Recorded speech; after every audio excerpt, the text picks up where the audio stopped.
A notícia de ontem foi que o ministro do Supremo, Alexandre de Moraes, determinou uma multa de R$300 mil para o monarca por descumprir ordens judiciais anteriores e por continuar questionando a lisura das eleições e do processo eleitoral no Brasil e por dar voz também, inclusive, a figuras antidemocráticas que instigaram o 8 de janeiro no Brasil. Isso levou ao Rumble, que é a atual plataforma na qual o monarca publica principalmente, que foi uma plataforma que no Brasil, com a ideia de encampar essa livre expressão mais absoluta possível, também teve que recuar e suspendeu o financiamento do monarca. Eu quero aproveitar essa circunstância e debater mais uma vez, porque esse é um assunto que vai acabar retornando inúmeras vezes e é fundamental, na verdade, para as democracias no mundo, sobre livre expressão, sobre limites da livre expressão, e hoje eu quero usar aqui algumas posições que me parecem bastante opostas nesse debate para tentarmos encontrar aqui um caminho através disso. Então eu vou começar pondo para vocês aqui uma fala do monarca sobre esse bloqueio, essa multa que ele levou e sobre esse bloqueio na plataforma. Vamos ouvir aqui o monarca falando. Depois que o Xandão decidiu me multar em 300 mil, inclusive a galera achou que eu tinha sido muito inteligente e tirado toda a minha grana lá, que não acharam nada no Bradesco. Eu não tinha nada no Bradesco mesmo, eu tinha no Nubank, e no Nubank os caras foi. Então o Xandão, se ele quiser bloquear quanto dinheiro ele quiser de você, basta ele querer inventar uma desculpa. A desculpa dele dessa vez foi que eu estou desobedecendo uma ordem, e a ordem que eu estou desobedecendo era de não mais produzir vídeo em lugar nenhum. Eu tô proibido de existir, de trabalhar, exato. E aí, por eu ter continuado trabalhando, eu fui multado e aí perdi novamente os canais. E teve uma notícia muito triste que me dificulta muito a minha vida, que é o Rumble, infelizmente, suspendeu o meu contrato, tá? Então, como vocês sabem, eu tenho uma equipe, eu tenho gastos, e o contrato do Rumble ajudava, na verdade, pagava a minha operação e os salários da minha equipe, né? Com esse contrato suspendido, fica difícil para mim continuar fazendo meu podcast, porque é caro manter a estrutura, né? Tem 4, 5 pessoas que trabalham comigo e que dependem de salário. Eles não cancelaram o contrato, né? O que aconteceu foi que eles suspenderam até a justiça deixar de me banir, o que é uma inconstitucional, essa censura prévia, não deveria ninguém respeitar essa ordem. Infelizmente, o Rumble está respeitando. Então, aqui o que o monarca alega é que a decisão do Alexandre de Moraes o proibia de se manifestar publicamente sobre qualquer assunto. Eu vi mais cedo um vídeo do Glenn Greenwald, que se tornou um grande defensor do monarca nesse sentido da livre expressão, né? O Glenn Greenwald, ele é aquilo que se chama de um absolutista da livre expressão, que ele acha que a livre expressão tem que ser mais restrita possível também. E aí ele encampou essa disputa do monarca contra o judiciário brasileiro, e segundo Glenn Greenwald, o que está acontecendo agora é uma violação do devido processo legal. Então, assim, ele não foi processado, ele não foi notificado, ele não foi condenado, e ele teve os seus canais bloqueados, suas contas bloqueadas, agora essa multa, sem que o processo ocorresse normalmente. Então isso seria uma violação desse processo legal, que é algo que protegeria todos os cidadãos brasileiros, ou no país que você estiver, né, também tem um devido processo legal aí que deve ser respeitado. Eu não conheço os detalhes desse processo, então não posso opinar sobre isso, mas eu li a última decisão do Alexandre de Moraes, que ordenou essa multa aí, e me parece que está ocorrendo um processo aí que ele sabia disso, ele foi notificado e decidiu descumprir algumas decisões que tinham a ver com deixar de continuar propagando falsidades, fake news sobre o processo eleitoral, como eu falei, sobre a democracia brasileira, e é isso que está levando à multa. Não tem a ver com ele se expressar publicamente, embora tenha havido uma ordem de bloqueio dos canais dele, ou das plataformas sociais dele, enquanto se desse esse processo, enquanto transcorresse a investigação relacionada ao 8 de janeiro. Agora, aparentemente, ele será de fato investigado, e pode ser que a coisa piore bastante para o monarca. Como eu falei, eu quero aproveitar essa circunstância, né, para a gente pensar algumas coisinhas sobre a livre expressão, e aí eu vou botar outros 2 vídeos aqui que, como eu falei, estariam em posições bastante conflitantes sobre essa visão de livre expressão. A primeira delas tem a ver com uma fala antiga, inclusive, do Nicolas Ferreira, que agora estão querendo processá-lo por isso, né? Querendo investigá-lo por essa fala aqui, que se deu mais ou menos uns 9 meses atrás, pelo que eu pude averiguar. E é uma fala num podcast. Vamos ouvir aqui o que diz Nicolas Ferreira e depois segue para o próximo vídeo. A liberdade de expressão, ela é uma discussão muito mais profunda do que as pessoas acreditam. Então você tem Chomsky, por exemplo, que relata que existem, por exemplo, judeus que não são contrários a uma tese que foi feita, um estudioso, que colocou como se o Holocausto fosse mentiroso.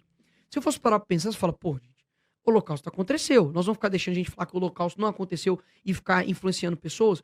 A própria comunidade judaica deu a liberdade desses caras falarem isso. Por quê?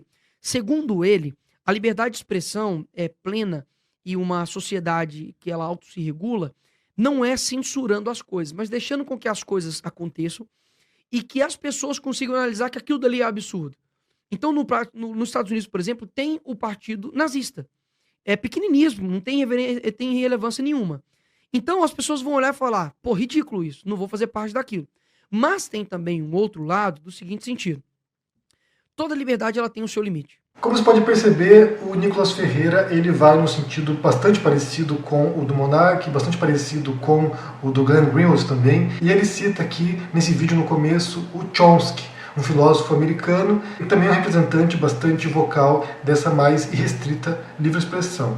Aqui é curioso para a gente perceber como o Chomsky ou o Greenwald chegam até essa noção de livre expressão e como bolsonaristas ou extremistas de direita também chegam nessa noção. Porque o que acontece aqui é que, de um lado, você tem libertários de esquerda, nesse caso o Chomsky e, em parte, talvez o Glenn Greenwald, que chegam a isso através de uma suspeita enorme em relação ao Estado. Então eles acham que o Estado é um péssimo regulador da livre expressão e a gente não pode conceder esse poder de expressão para o Estado.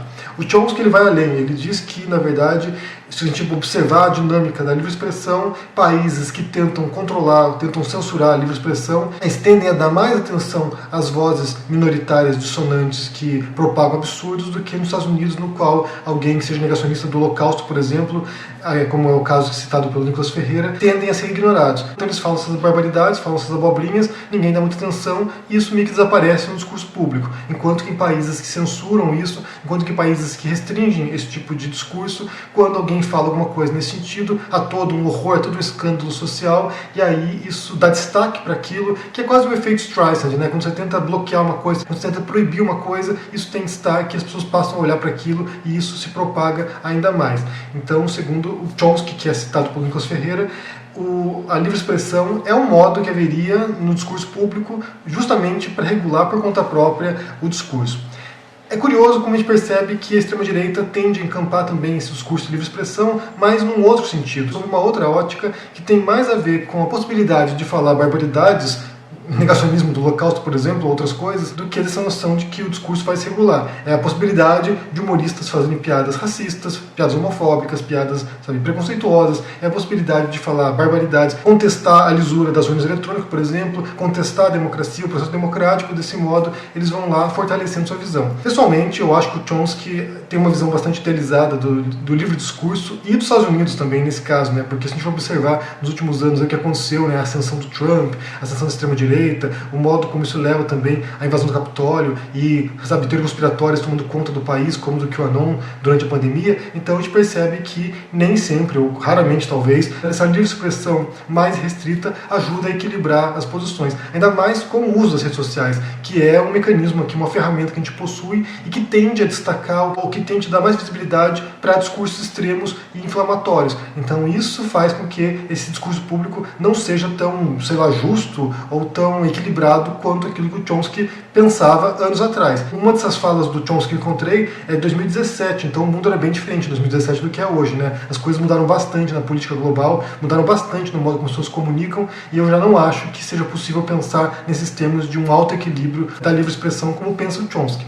Então, o fato é que há limites, no mundo inteiro há limites, com exceção de alguns países mais permissivos nesse sentido, mas há limites e esses limites são legais e todos nós somos obrigados a respeitar esses limites, gostando ou não. Caso a gente não goste disso, a gente é obrigado a votar em pessoas ou em representantes que vão defender uma pauta de livre expressão no Congresso, de modo que isso mova a opinião coletiva até um ponto que se possa mudar as leis e ampliar ou restringir a livre expressão. Então a primeira parte tem a ver com isso, né? Defensores da livre expressão mais abrangente possível e que seriam talvez, em tese, defensores do monarca, né? O caso do Glenn Greenwald. Possivelmente a extrema-direita deve defender o monarca até por questões de alinhamento ideológico em alguns sentidos. Mas, por outro lado, também teve uma outra fala que circulou na semana passada, essa sim mais recente, que foi de uma conversa do Ian Neves um influenciador comunista, com a Carol Sardá, outra influenciadora comunista também. Eles estavam debatendo aqui o documentário novo do Brasil Paralelo sobre a Lei Maria da Penha, que é um documentário que nega muitas coisas do processo Maria da Penha e que vem tentar apresentar, entre aspas aqui, uma versão alternativa, paralela sobre o que se deu. E aí eles dão voz, inclusive, ao agressor da Maria da Penha, e eles estão questionando isso. Eu vou pôr para vocês aqui a fala do Ian Neves, que vai pensar também, como eu falei, nesse outro extremo aí da posição sobre livre expressão. Vai aqui Ian Neves falando sobre isso. Então, essa coisa de querer ser dois ladistas, isso é uma das coisas que diferencia, por exemplo, nós comunistas dos liberais mesmo os liberais de esquerda. Alguns liberais de esquerda defendem que nós devemos deixar todos exporem as suas versões. Nós, da esquerda radical, nós comunistas acreditamos que tem pessoas que não têm o direito de se expressar, tá? Tipo, não, Bolsonaro dá a sua versão acerca da pandemia. Não tem que dar a versão. Não tem que achar nada, sabe?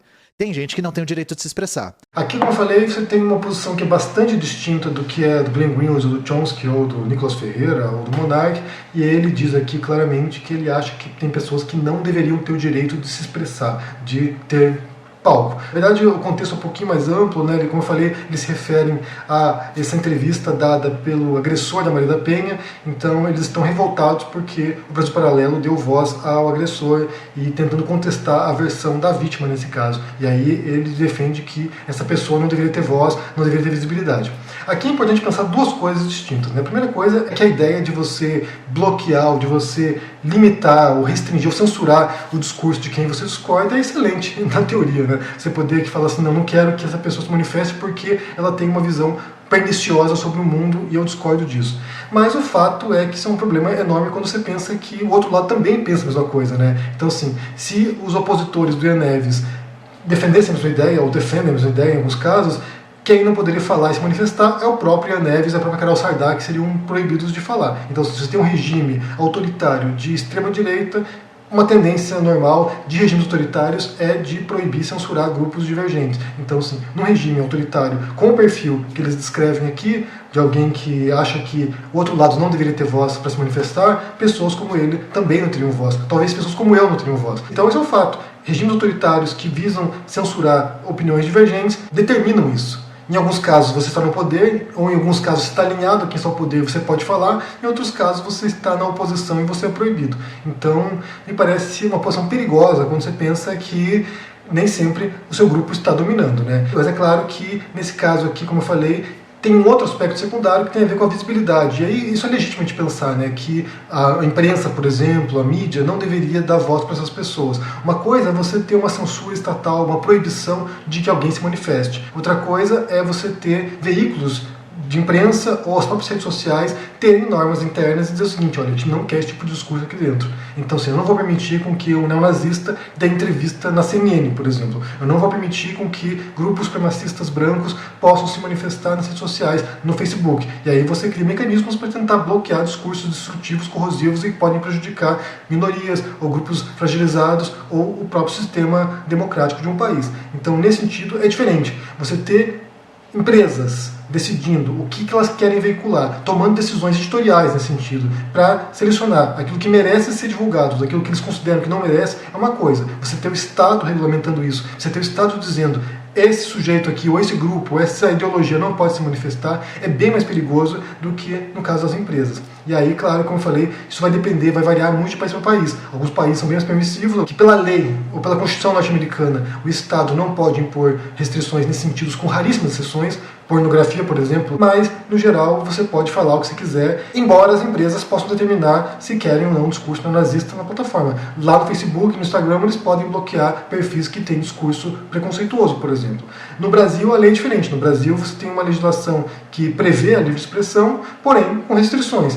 E aí a questão é que, geralmente, essas restrições elas são posteriores ao discurso. Então você vai lá e tem uma fala racista, você vai ser processado, vai ter que pagar uma multa, vai para prisão, sei lá. Não sei se alguém vai preso por racismo no Brasil, mas a pessoa faz uma fala racista, é processada, paga uma multa, paga uma indenização, e aí ela vai avaliar depois se ela quer continuar expressando essas ideias racistas posteriormente ou não, e desse modo ser processada mais uma vez, até que vai ficando mais complicada a situação dela. Não há, em tese, censura prévia. A pessoa não é proibida de expressar ideias nazistas, racistas, homofóbicas. Ela não tem essa proibição. O que acontece é a punição após a violação, após o crime, né? Então isso É o que se dá no Brasil, em boa parte dos países democráticos e livres do mundo, e isso está previsto na Constituição desses países. Inclusive na Declaração Universal dos Direitos Humanos, é um dos itens, né? Se não me engano, o 19º artigo, e ali é expresso como um direito inalienável, né? Então, assim, um direito de todos nós de podermos expressar nossas opiniões. Ian Neves, Nicolas Ferreira, sei lá, o Monark, quem quer que seja, né? Glenn Greenwald, Chomsky, quem quer que seja, essas pessoas vão arcar com o peso daquilo que elas disserem. Se elas cometerem crimes através do seu discurso, serão processadas, presas às vezes, e aí pagarão por aquilo que elas disseram. Mas não há como prevenir, não há como evitar preventivamente que essas pessoas se manifestem. Isso sim me parece uma aberração tremenda, e isso sim me parece uma tremenda violação dessa expressão que a gente tem, que é fundamental para o nosso exercício da cidadania, de modo que a gente possa atuar politicamente, cometer erros, né, falar coisas que a gente acha que são verdadeiras e são falsas, falar coisas que são verdadeiras de fato e assim por diante. É nesse discurso público que vai se regulamentando, claro que dentro de certas restrições, dentro de certos limites, não é limitado, mas há um meio termo entre posições de livre expressão absoluta e censura prévia, há um termo médio aí que me parece ser o ponto de equilíbrio. É quando você pode expressar e ser punido por aquilo que você disse. Que é o caso, me parece, em parte, pelo menos, do Monark. Ele disse coisas, foi punido, e aí agora ele está arcando com o peso disso, né? Como eu falei, não conheço detalhes do processo legal do Monark, mas me parece que tenha sido nesse sentido. Bem, o que vocês pensam sobre essas falas que eu apresentei para vocês aqui? Primeiro sobre o Monark, dizendo que foi multado agora e está sendo censurado pelo STF brasileiro, né? Ele tem desafiado o STF e está pagando o preço por isso. Vamos ver para onde isso desenrola. Sobre a fala do Nicolas Ferreira, que vem em defesa do Monark naquele caso, né, e ele cita Chomsky. É bem curioso, né, quando um extremista de direita cita alguém que seria quase alinhado à extrema-esquerda, né, que é o libertarianismo de esquerda do Chomsky. Então, assim, é muito curioso quando você tenta respaldar sua opinião com base no autor que tem visões muito diferentes das suas em muitos sentidos. Ele cita Chomsky e depois também essa fala do Ian Neves, prevendo, né, ou defendendo que algumas pessoas não devem ter direito de se expressar. O que você pensa sobre essas falas aí? Deixa aqui embaixo no comentário, deixa o joinha, se inscreva no canal aqui, ativando o sininho, isso é muito importante para ajudar no engajamento do canal aqui. Se torne um membro ou um apoiador para uma força e também aproveite para conferir com promoção na Amazon 67% de desconto no meu livro sobre falácias lógicas e argumentação lógica chamado Como Vencer no Debate Tendo Razão. Confira, bem legal esse livro e vai ajudar também a compreender como se dá esse processo no debate público, como se dá essa troca de ideias e como as pessoas deveriam, pelo menos, por princípio ético, buscar a verdade e respeitar a visão dos outros, né? Bem, se cuidem por aí e até mais. Tchau! Fala, turma do canal Henri Bugalho! Eu sou Eduardo Moreira e tenho um convite especial para fazer para vocês. 1, 2, 3, 4, 5. 5 lições sobre investimentos e nunca mais você vai cometer os erros que você comete hoje e cair nas armadilhas que os bancos e as corretoras preparam para vocês. Só 5 lições, extremamente simples, extremamente fácil. E eu consigo ensinar essas lições para vocês em menos de 1 hora. Essa aula vai acontecer no dia 17 de agosto, uma quinta-feira às 8 horas da noite no horário de Brasília. Para você se inscrever gratuitamente, é só clicar no link aqui em cima ou aqui embaixo. Em poucos segundos você vai estar inscrito. Clica agora, se inscreve, chame seus amigos e amigas para participar também. Você não perde por esperar. Nunca mais eles vão fazer o que fazem com você. E a sua caminhada rumo ao equilíbrio financeiro vai ser muito mais rápida do que você imaginava. A gente se vê lá.